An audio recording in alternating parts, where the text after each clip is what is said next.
We're trucking right along here with our What Are We Hauling series in episode, I guess this would be episode 6, but episode 3 of our series is going to cover plastics. And let me tell you, Pacific Garbage Patch aside, this stuff is in absolutely everything. We talked about the minerals and how they built America. We talk about the flour and how it feeds America. Well, let me tell you something about plastic. It simply makes the modern world possible.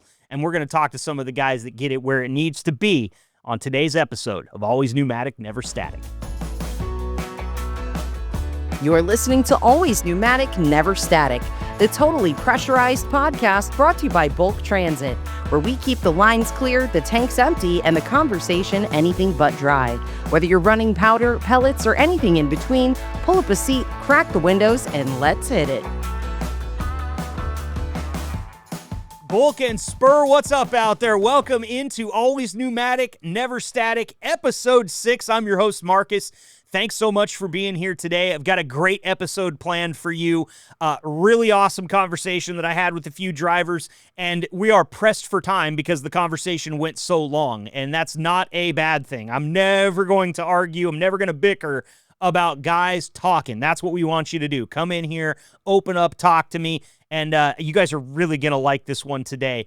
Today we are talking about plastics. We're still talking, what are we hauling at Bulk and Spur? Well, we've covered minerals, we've covered food-grade flour. Now we're going to talk plastics, and we'll get to our interview with Mark, Jeff, and Kevin here in just a moment. 3 guys that have hauled a lot of plastic as well as other materials. So we'll kind of compare and contrast and get the ins and outs of what hauling these plastic pellets around is like at Bulk. And but first, I have to do the homework. I don't always remember to do this, and I have to remember to do it today because we're so pressed for time. It's unlikely that I will mention it later on in the show. So you guys know where I'm going with it. Podcast.bulktransit.com is the website.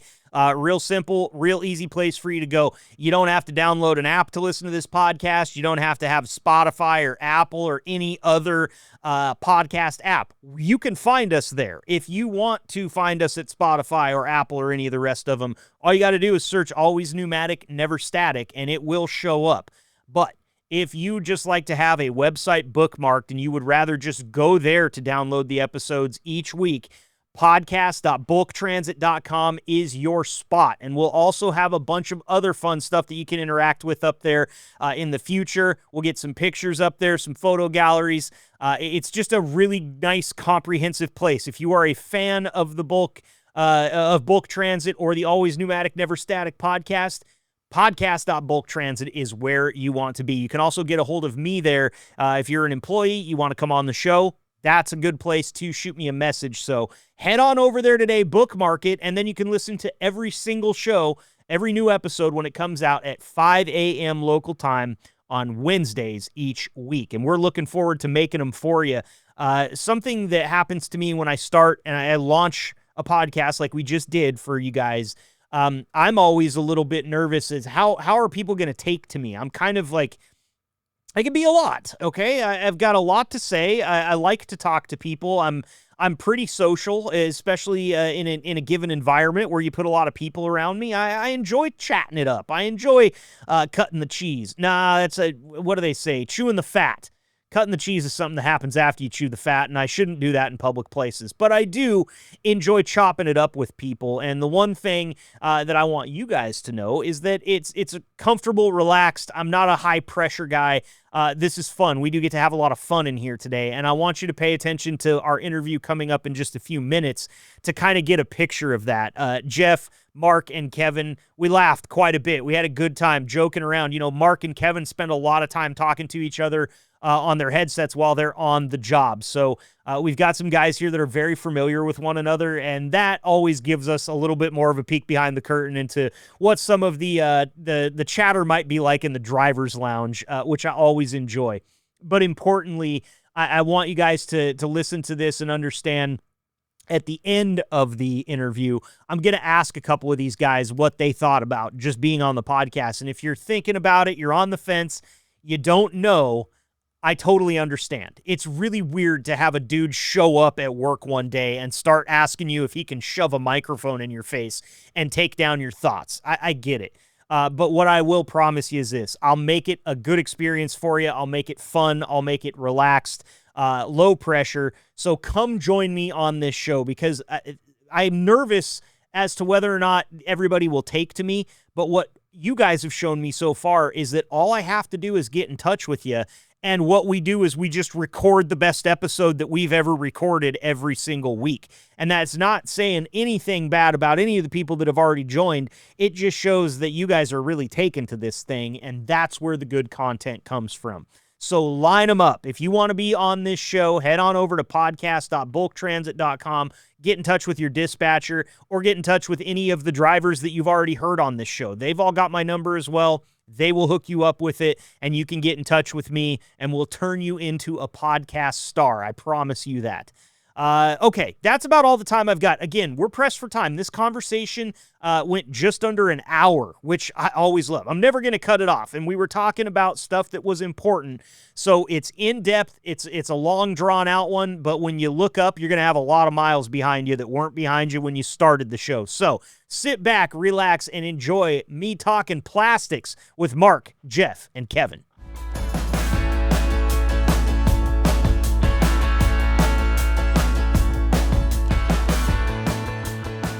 Welcome back into Always Pneumatic, Never Static. Super pumped to have these next guys join us because we are just cruising right along in our What Are We Hauling series here.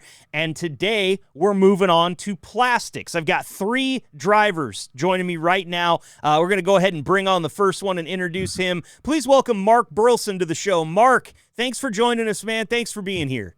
Thank you for having me here as well, buddy. Of course, and we'll get into your guys' backgrounds here in just a second after I get you all introduced. Next up joining us is driver Jeff Linney. Jeff, thanks for being here, my friend. Thank you, sir. Appreciate the chance to have a conversation with y'all. Hey, you guys are always welcome, and I'll use this to say everybody's got the chance that Jeff's got. If you're out there with a Bulk or a Spur logo on your truck, you've got an open invitation to this podcast, and don't forget it. Thanks for joining us, Jeff. Next up, I've got Kevin Kruchkow. I think I butchered your last name, Kevin. Tell me if I did. Be honest with me. I wrote it down, but I think I butchered it. You're close. It's Kruchko. Long you. Kruchko. Hey, everybody. What up? Thanks for joining us, How's Kevin. it going? It's going well, man. I'm glad to have the 3 of you guys here. Lots of experience across the board here, so let's go ahead and just get into it. Kevin, I'll start with you. How long have you been working here for Bulk, and what were you doing before you got here? Total of a year and a half. I took a break to go sell motorcycles after having kind of like a medical issue in the back of the truck and stepped away for a little bit, and I just came back about 6 months ago. But before that, I was hauling motorcycles out in Arizona. Moved back up here. I got into trucking out there, moved back up here, and I saw Bulk Transit and kind of tickled my fancy. So I was like, hey, let's try this out. It's supposed to be temporary, but I ended up staying. Hey, man. Well, we're glad to have you sticking around. Are motorcycles a pretty big hobby of yours? Oh, yeah. You can see my garage. You get it. I kind of figure. And listen, we're going to get into hobby episodes as the podcast matures. I love to do a sort of a kind of series called like Gearheads. I love to hear about all the project cars and motorcycles that drivers are working on because I find as a group, truck drivers do like to turn wrenches quite frequently. So we'll definitely be doing an episode about that, and maybe we'll get some pictures of your motorcycle collection so we can put them up on the website. Sign me up, man. Awesome. Jeff, moving on to you. How long have you been with Bulk, and what were you doing before you got here? I will actually have my 15-year anniversary on the 14th of this month. Wow. God, I got to pause you here because that's worth an applause, and I got a button. That's amazing. Congratulations on 15 years, Jeff. I've been driving truck total of about 20 years. I started out pulling reefer vans, and then I went flatbed and done some dry box. Now I'm into this pneumatic stuff. So 15 years out of the 20, I've been doing pneumatic. Sounds like you're not looking back at any of that reefer, dry van, flatbed stuff anymore, huh? No, man, this has been a perfect scenario for me, though, as far as location, where the job, in conjunction to where I live, those kind of things. It's just been just a perfect marriage. That's awesome, man. I'm glad to hear it. And listen, I don't know this for sure, but I hear that those flatbed guys get pretty beat up on the job. Would you say that this is a shade easier on the body than what flatbedding is? Oh, absolutely. You've got to climb around on those flatbeds, and they don't load them perfectly symmetrically or anything. That's like you might have to climb around and hope you don't fall, and put tarps on them and things of that nature. And tarps aren't light. I got a workout for sure, but really we just deal with the hoses here, and it's not overwhelming. It's not really strenuous at all. That's good. That's good, man. Because I do hear flatbedding is a heck of a physical challenge. I mean, I know those tarps can weigh 100, 125 pounds. So glad to have you over here on the pneumatic side, man, where guys are living just a little bit easier. Still a very involved job, but none of that climbing up and throwing tarps and straps, which we like to hear. Let's welcome our third guest, or actually find out a little bit more about him. Mark, how long have you been with Bulk, my friend? Oh, Lord. Probably almost coming up on 2 years. I would say like a little shy of 2 years. Okay, and what were you doing before you came here? Before, let's see, like when I started my CDL, like back in 19, I was actually a flatbed driver for a little bit with rail, and I swapped over to the reefer division. What Jeff was saying about them tarps, man, wintertime came, lifting them things up, and we had two different type of tarps. You have steel tarps and wood tarps. Yeah, wintertime was like, I'm gonna trade that in and be a door, Doc doctor. Bumper, right? Yeah. Yes. Totally. And I went to reefer. I know everyone knows about trucking. Went to Swift 6 months, and then went back to rail. And then I came here to Bulk Transit. And you feel like this is home now? Oh, yeah. I just wanted something that was more, I was home daily, some over the roads here and there, more friendly, family oriented. Awesome. Well, fellas, you're all here today to talk a little bit about plastics. Now, I know that you guys haul more than just plastics. I'd assume that it's not every single load that you take. But I kind of want to ask you, like, when we're talking about plastic here, what are we hauling? Is this pellets? Is it resin? Is it powder? Is it something else? Jeff, I'm going to throw this one to you first, man. What exactly are you hauling when we say plastics? Plastic pellets. I've hauled from different locations over the years, out of the rail yards, out of manufacturing points, and delivered them to places that make the interiors of vehicles, or even the meat trays that you buy your meat on in the stores, or egg cartons. So I've seen a little bit of different things that's been made with the plastic that I've hauled. Sure, and I'm sure it's probably just a laundry list of all the different things that they're using it for in those various plants that you're going to. Mark, are you also hauling pellets? Is it? I'll ask you guys this just kind of collectively. Is it across the board pellets, or is there any time that you guys are hauling any kind of resin or powder or anything like that? You got to educate me here a little bit, because I don't really know how this stuff is transported. So I would possibly say majority of our loads, well, from my terminal, Dundee, we're mostly pellets, plastic. Okay. And we do like food grade and non-food grade plastic. Like we pop bottles from Mountain Dew, we go to Coke, we do like jars for like your peanuts, your Parmesan bottles. Oh, yeah. We go down, they make that, stuff like that. So we gotta know like if it's food grade, non-food grade, plastic, Tide bottles or Tide Pod, that's non-food grade. So. Right. We learned that in 2020. That is a non-food grade item. Very important that we put that caveat in here, right? Yes. But we do a lot of other stuff too. Sand, carbon,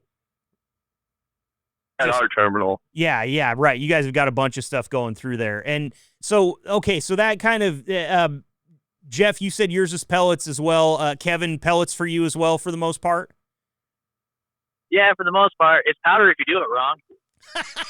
But if you do it right, Right. Explain that to me. If you do it wrong and it becomes powder, what did you do?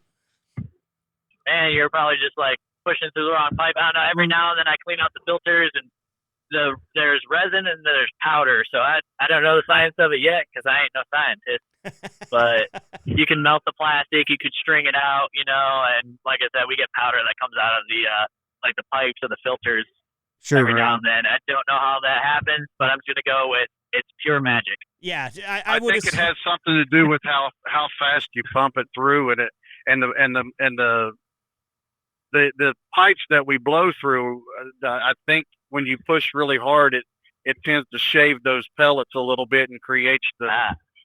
Yeah, the pipes are like rigid, and you gotta like go slow. Yeah, right. It creates like a little dust or like stringing or whatever. Stringing could be if you got there's different tanks that we some have like radiators on the front of them that regulate the temperature, and if some don't, and those that if you got something in the summertime is when it really strings out, when you got the heat of the summer. Oh yeah, obviously we're blowing hot air.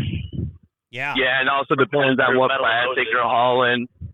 And like you got your heavy plastic, like your 2500s heavy, and then like the higher the number is, the lighter it is. So like the lighter the plastic, the easier it strings out. Sure, easier it melts and everything. They got melting points and stuff like that as far as your temperature melting points on whatever plastic you're hauling.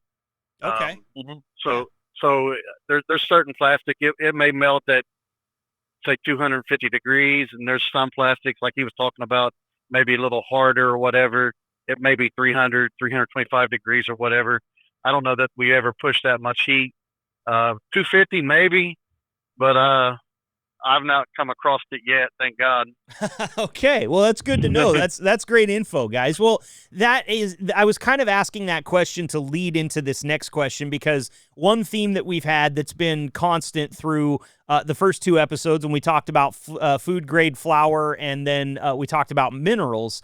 We talked about the cleanliness of the job. The food grade guys now. It was funny because one of them told me that he'd had a blowout before, and he went home looking like Marv from Home Alone, which the visual of that it's stuck with me for a week now. But on the gross job scale, or the dirty job scale, does plastics probably land somewhere between food grade and mineral? Or, one of you guys mentioned that you are hauling food grade plastic sometimes. How dirty is the job for you guys? Are you going home covered in plastic stringing and dust? Or are you guys like museum quality, pristine, clean trucks? I got to go up for this. So at our terminal, we do a lot of plastic and dust, but as Mark likes to say, the people that haul plastic got soft hands, because a lot of plastic places we pick up and deliver to, they're usually paved. They're not very dirty. It's not dusty or anything like that. So it's actually pretty clean. Even if you spill it, you're not dumping powder all over yourself. We do find pellets kind of in places you wouldn't really recognize. You wouldn't think you'd find pellets, you know what I mean? Because they get everywhere. Sometimes if it overloads or spills out of the top when they're top loading you, I found pellets in my pocket of my hoodie the other day, and I was throwing them at my girlfriend, so that was funny. But yeah, I mean, it's not really that messy though. It's pretty clean for the most part. In most places we deliver to are usually paved. They're not usually muddy. Like when we deliver dust or powders, it's usually to like a mud lot somewhere, and it's coming from a mud lot. You got the gruff men with the rough hands. Yeah, so, absolutely. Well, I know that it doesn't take much to get called. Your question. It does, and it doesn't take much to get called soft hands in trucking, right? I understand it, and rightfully so. But still, tough work that you guys are doing. But that's interesting. I kind of figured that it was somewhere between the two.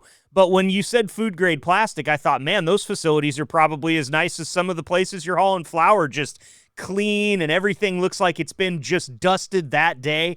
I love it, man. So, okay, so for the three of you, Mark, I'll start with you. How clean is the inside of your truck? Are you one of these guys that's constantly blowing it out with an air hose and keeping it clean, or do you live in it? Oh, dude.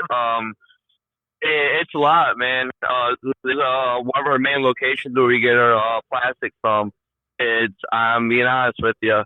One lot where you do the scale at is a mud pit. In the wintertime, you want to get like a rug, something, because inside your truck will get muddy. Keep that to a bare minimum. That's get brushes, put them on the steps. A lot of people, when we deliver to where we deliver to, they're paved lots. So a lot of people, we sweep it out, we clean it at the end of the day while we're unloading. We got time to unload, so we just try to keep our trucks clean. But it's a little difficult. A lot more to it. Yeah, I imagine. And you're a victim of circumstance too here, right? Because you don't control how the places you're going are going to keep their lots. That's up to somebody else. So yes. And there's also there's a lot of other stuff too that we also do lime. Yep. It's hard to keep the truck clean. Lime run, we are in this bay, and when they're done filling you, they take a air wand and it just cloud dusts the whole awning that you're in. You got to have the window down. You got to hear him, but then you got to roll it up real quick because he don't give you no warning. He's about to, so sometimes you have that window down. You're not paying attention at that mirror, and your whole dash is covered in white, powder. Yep. So, yeah, Chase. Hey, it's funny because I had that was one of the drivers I was talking to that hauls lime told me that he has an air hose in his cab, like a little mini air compressor, to fight the dust, because it's every single day. Yep. Jeff, moving on to you, talking about the inside of the cab of your truck. How clean do you like to keep it, man? I like to keep it as clean as possible, but it's almost it's a daily battle. I don't get to haul as much plastic as maybe I like to. That is in my experience over the years, I would venture to say about 98% of loading and unloading is exactly what they were saying. It's on concrete pavement or something of that sort. Most everything I've done was either if they top loaded, you were on a scale.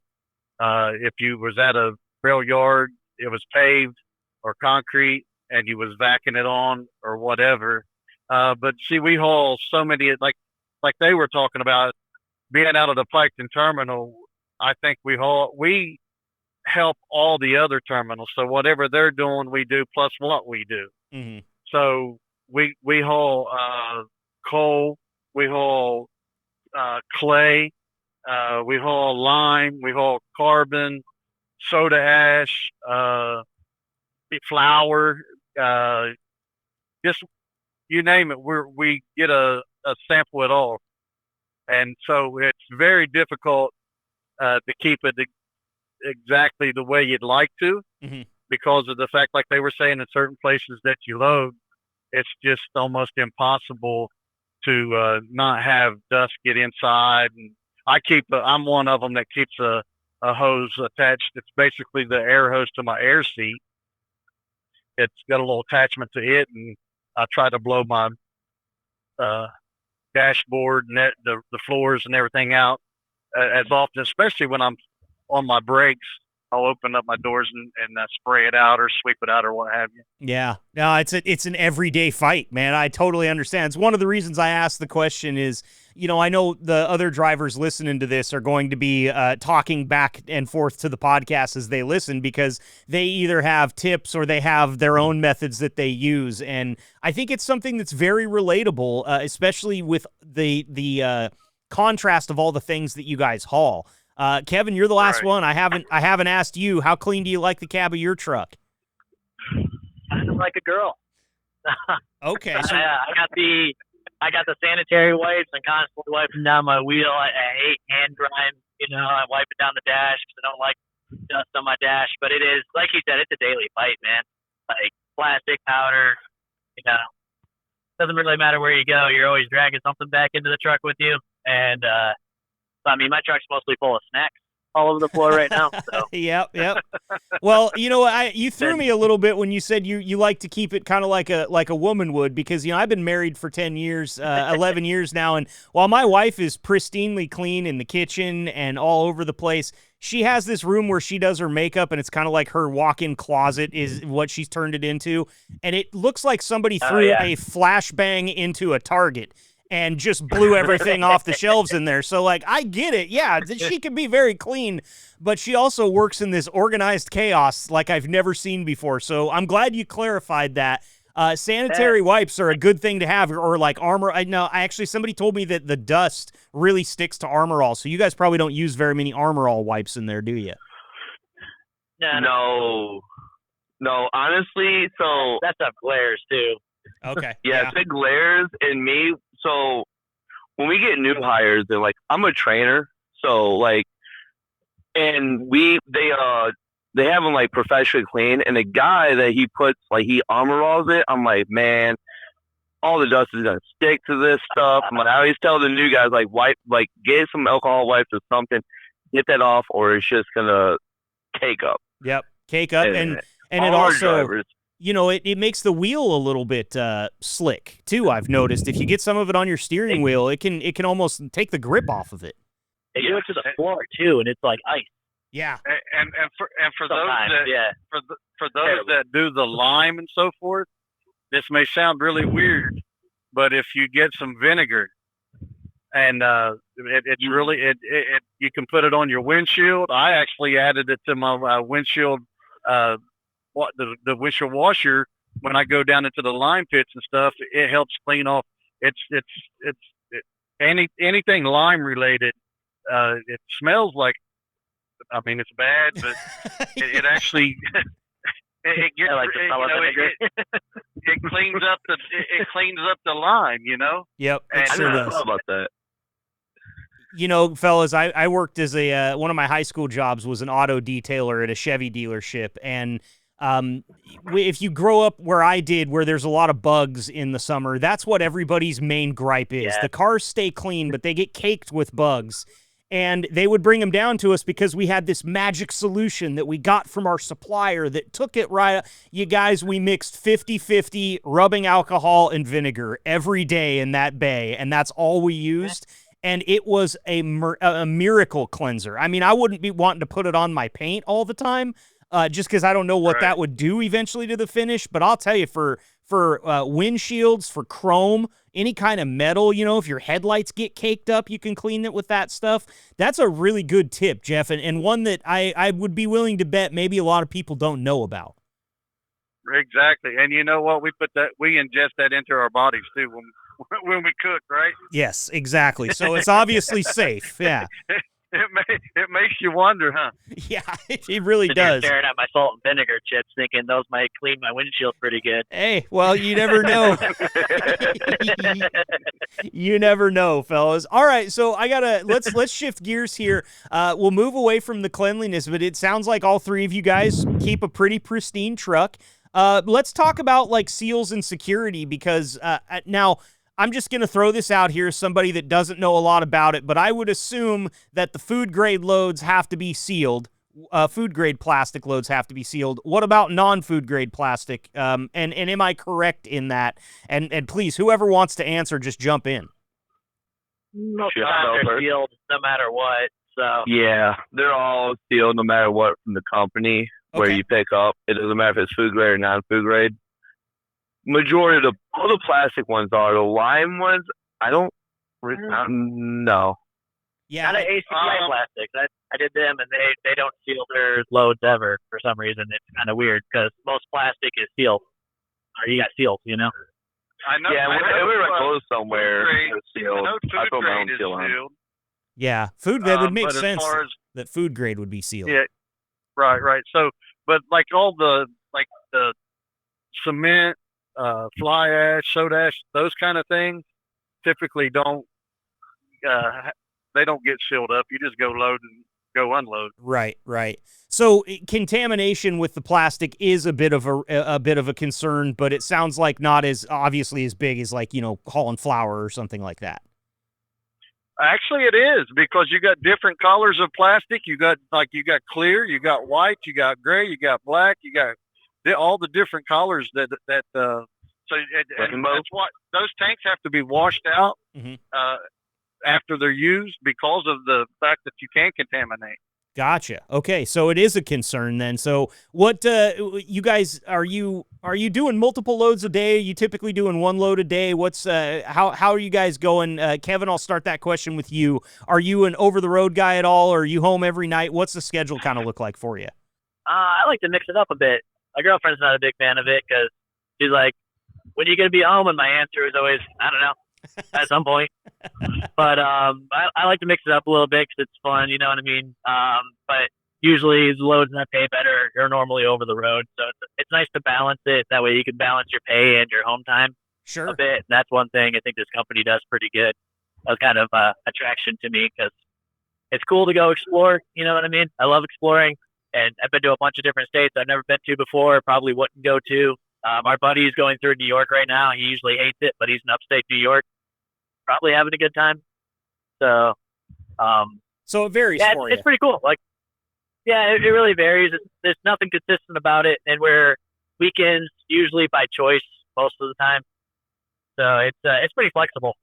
And if you need time off, we're usually pretty good at getting our time off too. You know, because we got other drivers, we can trade loads. Me and Mark, we're always talking to each other on the phone, and our buddy Daniel Hoover, we're always talking to each other, and we'll cover each other's loads so you can have a free time or swap loads or something to make our schedules work better. But I mean, we're always helping each other out, so it's pretty cool. Yeah, it sounds like it. It sounds flexible, and I like that for you, Kevin, especially if you like to switch it up a little bit and, you know, spend some time over the road from time to time.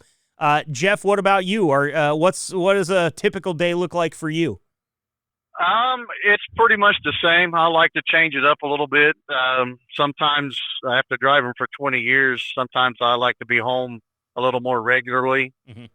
So I'll take a couple of weeks and maybe just do what we would call local, just like a single day run. Then sometimes when, when I get whatever I get done at home, taking care of those kind of things, I like to actually, being away from home, I get more rest whenever I'm out here over the road sometimes, Yes. So like, for example, I'm pretty much going to be out all week this week. But it's one thing that I can say about this job that's consistent is that it's inconsistency in how you go about doing your, it really is. I mean, if you want, it's based on, and that's the one thing I really, like I said, it's a really good marriage, is because the flexibility there, that and what they, and I know I've taken advantage of that over these years at times, and it's been great. I work weekends when I want to work weekends, so that way I don't ever get forced into them. Mm-hmm. And there's not a lot of them at our terminal, but I volunteer as much as I can that way whenever I know I got something going on, I don't get forced into having to do that, which it rarely ever happens. Yeah, I mean, just this being the third episode in a row, kind of talking to drivers, there's one thing that I haven't heard a lot of, and that's you guys sitting.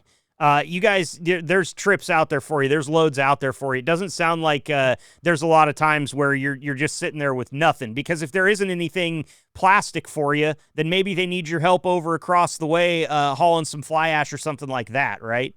Absolutely. Yep. That's great. That's one thing about, especially the Piketon terminal. I don't think there's a terminal that we don't help. When they're busy and we may be not quite as busy at that point in time, mm-hmm. we will help out all the other terminals as needed. So I mean, I enjoy that, because every terminal services different customers and they go in different areas, and that gives me that opportunity to get out and about to other parts of the country. Even though I'm just coming back up from Decatur, Alabama today. I was up in Canada at the beginning of the week. Oh, wow. Yeah, I mean, it you can kind of get a little bit of everything that you want.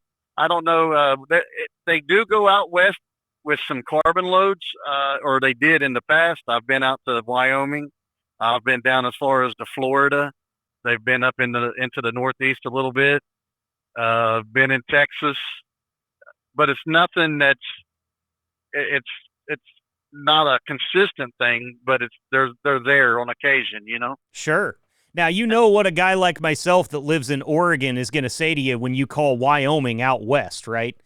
We got a few more states out here before you get to the ocean. You know, you can. I don't think they're going to send you out here very often, but I always find that funny. I have to say this: Oregon is the only state in the continental 48 that I haven't been in truck or personal vehicle. Really? And I do have a goal. I gotta get it ticked off, but I don't want to go during the times that it's chain law.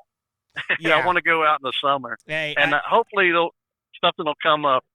I totally get that. I live, you guys might have heard of it, Cabbage Hill on Interstate 84 is between where I live now and where I grew up. So if I want to go back and see the parents, I got to drive over one of the most revered passes all the time. And of course, as an avid elk hunter, and I love Christmas time because I like the snow, and it doesn't snow where I'm at. That's where I got to go, is right up and over that. And I'll tell you, driving up over that hill as many times as I have in every condition known to man, I have a tremendous deal of respect for those of you guys that tackle any mountain passes during chain time or snow time or anything like that. It is harrowing being in a Ford Focus. I can't imagine what it feels like with, 50, 60, 70,000 pounds on your back, fellas. I really can't. Right. Mark, I didn't hear that. He just invited us out there to go hunting. Hey, man, it's some great hunting out here. And you know what, Jeff, before I leave it behind, since you're thinking about visiting sometime, the one thing I'll tell you about Oregon that many people don't know is that if you don't mind some driving, you can see 4 separate distinct climates in this state in one day. I grew up in the northeast corner, which is alpine. I grew up at about 4,000 feet elevation. There's big mountains over there, the Blue Mountains, the Wallowa Mountains.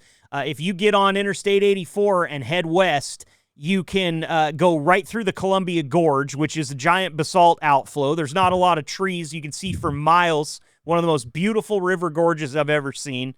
And then you get to the west side of the state after you cross over the Cascades, and now you're in the rainforest. And it is dark, dreary, wet, and a ton of greenery.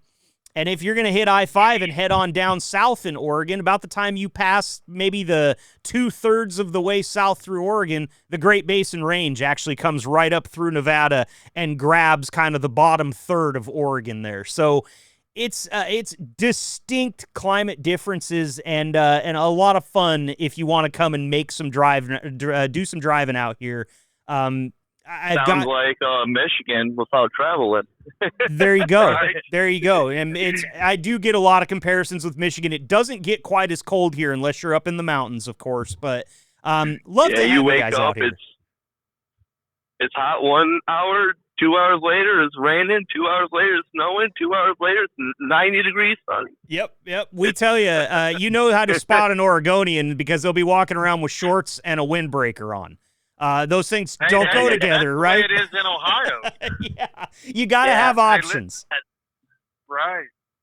Yep. Well, you got to make it out here, fellas, and you know what? I hear that maybe there's some other people excited about hunting. That's another episode that we'll have to get you guys on. If you guys want to talk about your hunting endeavors, I would love to do an episode like that. I've got a cousin who's a wildlife biologist up in Washington. I've actually had him on before some other podcasts, and we got to talk about some really cool hunting stuff. So all of this can happen in the lifespan of this podcast, I promise you guys. But not to get too far off topic here, Mark, I want to get back to talking to you about kind of what the day-to-day looks like, because I hadn't talked to you yet. Are you doing over-the-road stuff? Are you doing local, regional? What's it look like for you?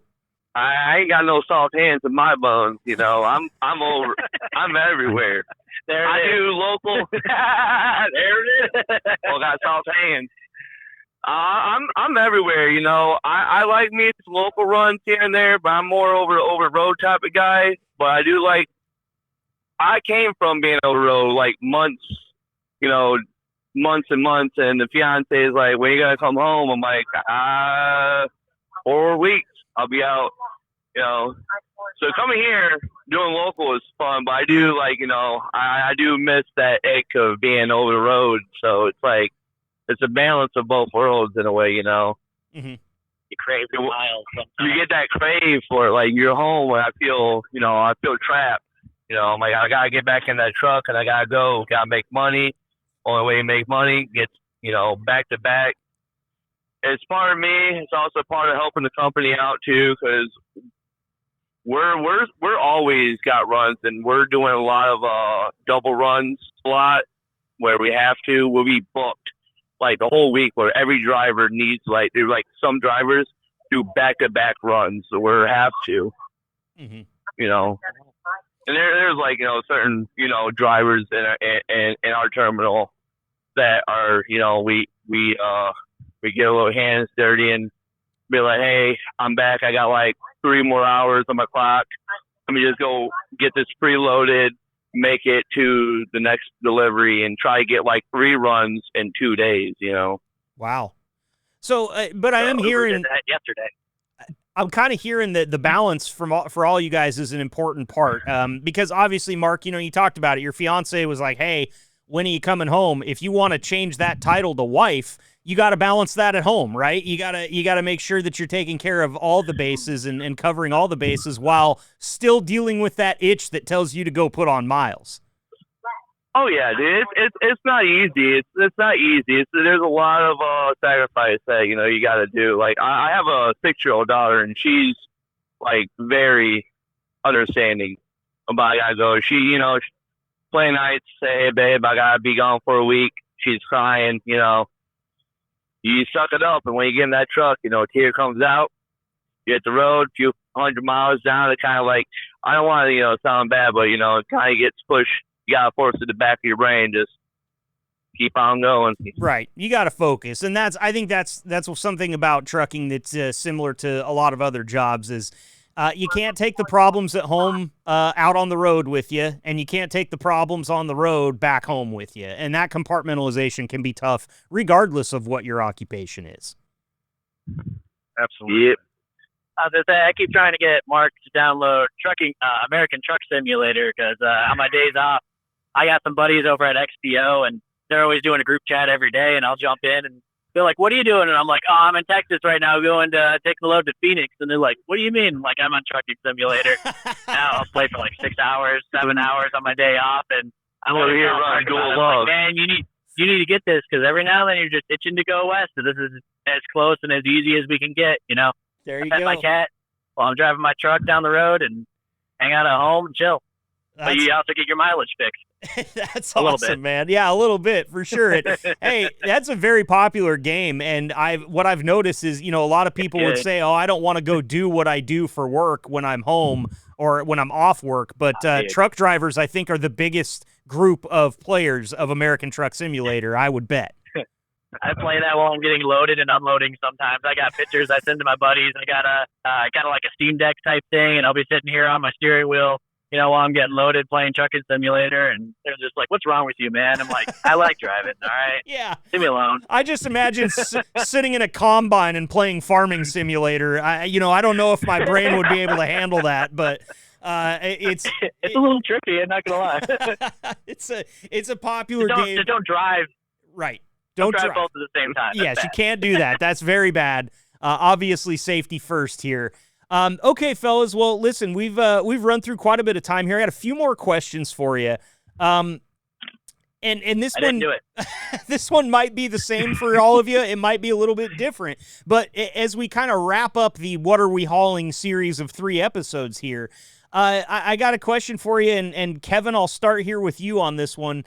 Is there a load that you show up and get that you're more pumped about than the other ones? Because we know you haul a lot of different materials. Which one makes you do a fist pump when you show up, and which one are you kind of grinding your teeth about? That Canadian run. Yeah, the one that piked in loads for me that I'm doing right now, actually.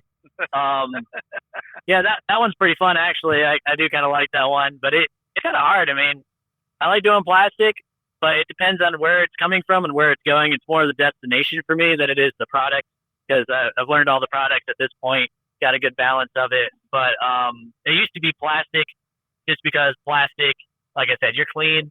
And when you're offloading it, I guess another thing we didn't talk about, there's you vacuum load it or top load it. Both of those are fun. It's another mix up to throw into your day. It's like, am I vacuum loading? Am I top loading? I don't know. But when you're unloading it, it's pretty consistent, so you don't have to stand outside and babysit it. So in the wintertime, it's nice. Yeah. And if you're pushing the plastic off quickly, but not too quickly, that pipe is warm, makes a good hand warmer for you. Okay, so, I see. It used to be plastic, but now powder. So it used to be taking me to more fun places, honestly. So, yeah. Okay, so a little bit, it might change a little bit. It's kind of fluid, though. I like that answer. Jeff, how about you, man? What's your favorite material to haul, and what's your least favorite? I would say that probably clay would be my favorite. We got both of our customers that we primarily service. They preload our trailers for us, and we just drop an empty and pick up a loaded. But clay, well, it's a little bit out of Cincinnati too, I guess, the bond material. Those are the things that get me out over the road. Did clay to Canada. I just was doing clay to Decatur, Alabama. You can go up to Kohler, Wisconsin to the Kohler plant to take bond material there. You can go out to Blytheville, Arkansas, take bond material there. Every now and again, there's a company down in Mississippi.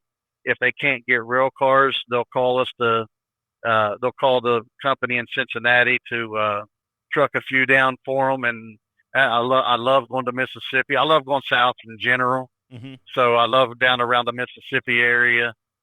But if there's probably anything that I really don't care to do, and I think it's just because I don't like the way it makes my skin feel, and that's lime. Mm-hmm. Lime is no joke. It can dry your skin out. It can actually be harmful if you're not real careful. That stuff gets wet. According my understanding is it heats up almost instantly to like 170 degrees. Oh wow! And yeah, so it becomes turns purple. Yeah. I mean, I've got a few little scars from lime, so I have a love-hate relationship with lime, so to speak. I honestly, after I got trained with this company, my very first load was a load of lime out of Maysville, Kentucky, that was going to a power plant over in Willow Island, West Virginia, and it unloads so much differently than all the other powder materials. And it took me 4 hours, and on my trip home, I thought, oh, I don't know if this is for me. But yeah. So, but now I do lime to like road jobs or land stabilization.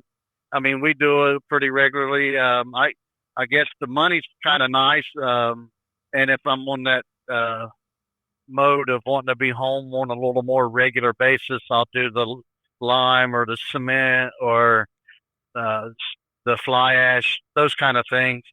It's just so, but lime's probably my least favorite, and I would say clay's probably. I wish we had more plastic out of our terminal. That was at one point in time we were doing a ton of plastic, and I that's about all I did, probably for 6-8 months straight, was just doing plastic, and I loved it. Okay. But that lane of freight kind of dried up. So, but maybe there's some more opportunity in the future. Well, I kind of understand why clay would be the number one in your heart. What with dropping an empty trailer and hooking to a full one, that's kind of soft hand stuff. I don't know. Mark might have to comment on that for us, right? He's adapting, yeah. Soft hands. How about? Sorry, I'm getting old, so I gotta go with the easier things. My body. I'm not as young as I used to be, and kind of doing all that other stuff isn't as fun to me. Hey, I understand, man. I'll tell you, a motorcycle make you feel young. Man, I'd love to have another one, to be honest with you. And I'll sell you an insurance policy, okay? So let's just, right. we'll all make a little bit of money here, and you'll feel younger, right. Jeff, for sure. Now you all make the money, and I'll be the one that's dishing it all out. There you go. There you go. Mark, how about you? How about you, man? Favorite load or favorite material to haul, and least favorite? Oh man, I'm gonna throw a wrench out there. I'm not soft hands. I take that lime. You like the lime, huh? I like the lime because it's a little bit challenging. I like the challenge of it. It's one day you can have a good day, you can have a bad day. I like the challenge. Lime, there's so many variables. If it's wet, raining out, that lime is heavy. If it's wet, heavy, it flows. So you're always dialing your PTO, your valves. It makes the time go by a lot quicker. Gotcha. So much. Okay. It really does. I could be plain Jane, plastic. Because plastic is easy. It's walking apart, cakewalk. The plastic pays better on our end, at our terminal. But just on like the feel of it, the enjoyment is lime, carbon, and yes, I know sand doing the doubles. So I'm a backup driver for the doubles, and it's heavy hauling. It's 158,000 pounds. Wow. It takes like 10 miles just to get up the speed limit. It's a bottom drop, but it is challenging to back up doubles. Yeah, I bet. 500, 800 feet. I bet, man. That's a nightmare of mine. We don't get that in Ohio. We don't get that heavy haul. Oh yeah, I like the challenge. I like the challenge when it comes to. So I take all the challenging ones. The carbon is very hard to unload. You can be there for 5 hours unloading because this carbon. You grab it and throw it up in the air, it dissipates in the air. So like you gotta really have the PTO low, line air. You gotta have everything perfect, or you're just blowing air, and that carbon will fluff up in the trailer. It won't come down, and then you gotta wait until it depressurize, and it's a process. It's I like the challenge of it. Yeah, it sounds like it, man, and that's good. Anything that makes the day go by a little bit faster is always good. And on that note, I will say, gentlemen, I know that it doesn't feel like this to me, but we've already been talking here for over 45 minutes. I know you guys are busy, and I want to let you get back to it. Now, one thing that I do here after thanking you all graciously for the time that you've provided, you guys did awesome today. This was a lot of fun. I learned a ton. But I like to give everybody that comes on this podcast a chance to share their final thoughts with us. And this can be literally anything, gentlemen. If you want to give a shout out to somebody that works in the company or shout out somebody in your family that might be listening, you can talk about something that's in your life right now. It literally could be anything. You could predict the score for the NBA game that your favorite team is playing in tonight. I don't care. I just want to give you the floor to say anything that we might have left off the table before I let you guys all go. So first and foremost, Mark, Jeff, and Kevin, thank you guys so much for the time today. This has been a lot of fun. Mark, I'll go ahead and start with you since we were just talking to you. Any final thoughts for us before we let you go today, my friend? Oh, man, I just thank the company for, giving me a shot to work here, and just making good atmosphere, everything good, vibes, days off when you need to. Shout out to the woman and the kid, for putting up with my BS, for being on the road. I know the woman won't hear it, but the kid probably would. She's not really she told me, like, you're on a podcast? I'm like, yeah. So I know she probably won't hear it, but I love you and the kid, and thanks for the company for having me on for, many more years to come. Well said, Mark. And do me a favor here. Give me a short testimonial about your experience here on the podcast today. How did this go? Did you have fun? And what would you say to some other drivers that are maybe considering it?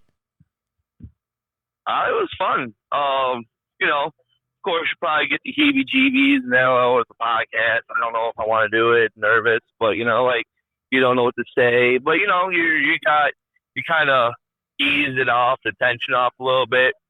Just come on, it's no problem. Just get out of your comfort zone once in a while. There you go. Embrace the challenge, right, Mark? Yup.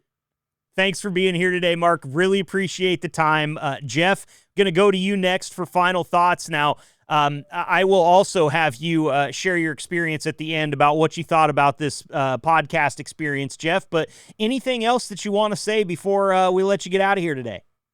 First of all, I'd just like to thank you for even considering having us on a podcast. I think it's going to be beneficial for the company, obviously. And the more that we can get out and show that it's a good company and get good word out, because we do need drivers. It's a family-oriented company. I'm pretty positive Brian, Andrea, and Brad know my name, and it's just that's how they are. I'd say they probably know most everybody's names, and some a little more than others. I mean, it says a lot about even just sticking around for 15 years, and I'm grateful for that. They've seen me through a lot of ups and downs, personally and through the business. I did a little bit of research recently, and we are. I mean, they're right with the national average with how they compensate. I would say it probably goes a little more. It brings a little better to me as far as compensation when you got home time involved. Mm-hmm. And I'm honestly, Marcus likes to be out over the road a little more. I mean, we do have that difference of the over the road stuff, the being at home. You've got the ability to mix and match and keep yourself balanced at home, on the road, at the job. I feel appreciated by the company. They seem to, every step of the way that I've been here, they've always made changes for the betterment of the driver more so than they have for themselves as a company. Whether it be increases in vacation, we get holiday pay, 6 days. At one point in time, you didn't get 3 weeks vacation until you was here for 15 years. And they changed that. Now, after you're here 10 years, you get 4 weeks vacation. Wow. I think it's after 5 years, you get 3 weeks vacation. Shoot, I think after 6 months of it being here, you get a vacation a week. Yeah. And then they roll over. Year, right. And then after you're a year, you get another week. So like in your first year and a half, you get 2 weeks vacation, 6 paid holidays. There's a lot. That's cool. There's a lot that they offer, and I don't think drivers realize it's always looking for the bottom. Like, oh, I want to make this amount of money, and they got benefits. You got 401k. You got, short-term, long-term disability available. I don't think all companies have all that stuff. Some may have it, but the biggest thing is to me is just I feel it's really family-oriented, and they make me comfortable.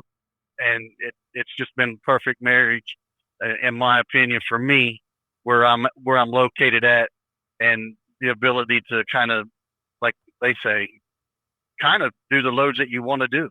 Sure. Well, and still be able to survive and make a living.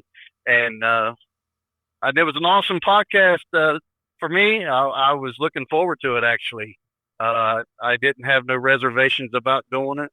And I absolutely enjoyed it, and I hope and I encourage all the other tenured drivers, especially that's got a lot of experience, to let their voices be heard. And I appreciate the way you guide us. The flow of the show was awesome. We just a roundtable kind of atmosphere, and I loved it. Man, you're making me blush over here, Jeff. That's very well said on all fronts there, and I'm glad that that you're having a good time. And I want to denote something to everybody listening right now. That was very sincerely put from an Ohio State Buckeye fan to an Oregon Duck fan. Okay, so understand that we're doing important things here on this podcast, all right? And as I said, Jeff and I have had a couple of conversations over the phone off the air, and I told him, man, when football season rolls around, we will pull out the trash talking uniforms, and we'll do a college football episode, we'll do a pro football episode, we'll talk as much sports as you guys want to on here. But again, Jeff, very well said, and thank you kindly for the time today, sir. You and Mark as well. Welcome back anytime. And Kevin, you're the third one. We're coming to you last for your final thoughts here, and you too are welcome back anytime you want. Anybody you want to shout out, anything you want to say, Kevin, before we let you go? I got a two-parter here. So I'm probably going to start off with our office people because, at our terminal, sometimes we can be like a bunch of schoolgirls just complaining and, no, I was going to say something, but I probably shouldn't. Either way, complain a lot sometimes, and we give our mechanic and our office people a lot of crap sometimes, but they always put up with us. But I mean, James, he puts up with us. He does his best to cycle all of us drivers. For a while there, we were overstaffed. I know he made the senior drivers mad, but he kind of tries to balance it out, it seems. But, sometimes he was making sure everybody had the same amount of time off, so everybody was getting loads, including the new guys. When I came back, when I was doing sales, he probably texted or called me every few months. He's like, "Hey, so when you coming back? I'd love to have you back," and just kept it in the back of my mind. And finally was like, "Hey, man, I'm ready to come back." And, so James is a cool guy. He tries, he does what he can, stuff like that. He puts up with a lot of us just complaining at him, blowing up his phone, 3 in the morning, whatever. Miranda, she's always covering up our, what we have to do with our e-logs, correcting that stuff. And, she's always there to answer the questions that James doesn't know. They make a pretty good team there. And then, of course, she's helping us out with payroll and stuff like that all the time, constantly. And then there's John, who deals with our trucks and our midnight mistakes. It happens with our trucks, like bumping into trailers or something like that, and a random breakdown, a flat tire. He's always there to help us out. And if he can't help us out, he's at least entertaining. Awesome guy to talk to. He's really fun. Yeah, I love talking to them. I hang out in the office. Actually, the day I came back, I did a load. I came back and I'm just sitting in the office, just talking with Miranda and John. And James just walks in. He walks in the room, just looks around. He's like, "Oh man," he's like, "Can you believe Kevin's back in the office right here?" He's like, "I'm so happy right now. Like, man, you make me feel like I'm like a present to the company or something like that. Like, just another driver, man." But yeah, no, our office people are cool. They do a good job despite all the crap we give them. And then my second part, keep in mind, I was always homeschooled growing up, but to my gym teacher who said I was never going to amount to anything, suck it, Mom. I'm a truck driver now. Oh, that's a great way to end it. Even though, Mom, I didn't tell you to suck it. That was your son, okay? But she's a nice lady, all right? Yeah, and who knows? We might have to do a Mother's Day special. I might have to meet her sometime. So take it easy on her, okay? Oh, no. Kevin, Mark, and Jeff, this has been so much fun. You guys did awesome today. Thank you all so much for being here. You guys be safe out there, and we'll get you back on the show soon, all right? All right. Will do. Will do.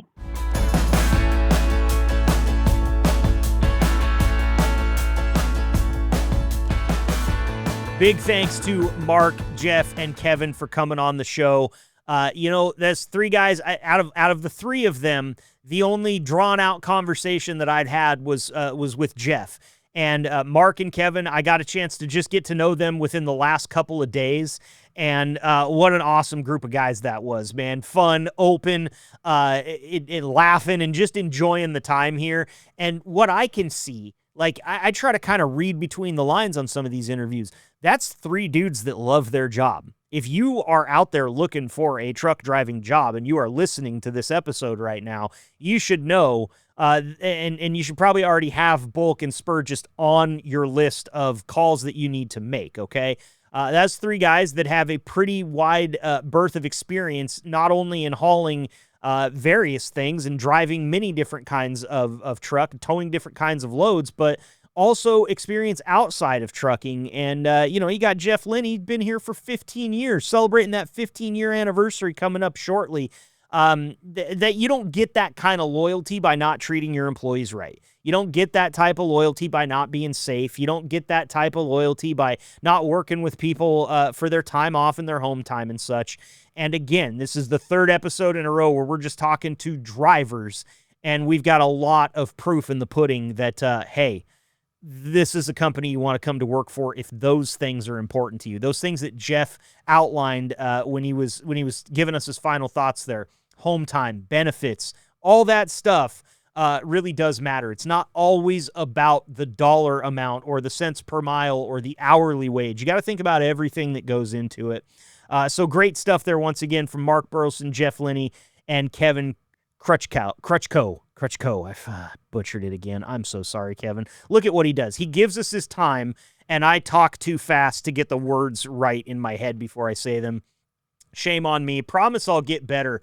But again, we aim for an hour of content every single week. We got almost an hour out of that conversation alone. So there's not a lot of pomp and circumstance around this episode. I'm going to tell you one more time. Head on over to the website, podcast.bulktransit.com.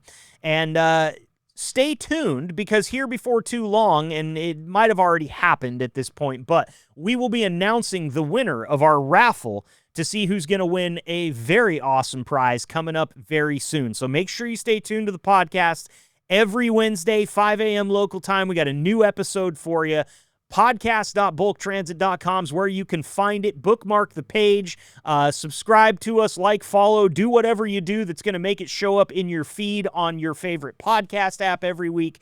The support is phenomenal. You guys have been great so far. We're only 6 episodes in, and your boy's over here jumping from foot to foot with excitement about where this thing is going. So stay tuned with me for next week. We'll be right back here for episode 7 on Always Pneumatic, Never Static. Be safe out there. We'll see you soon. And that's all she blows for today's episode of Always Pneumatic, Never Static, your number one and probably only pneumatic trucking podcast, brought to you by Bulk Transit. Thanks for rolling with us today. Till next time, stay safe, keep those lines clear, and keep it pumping.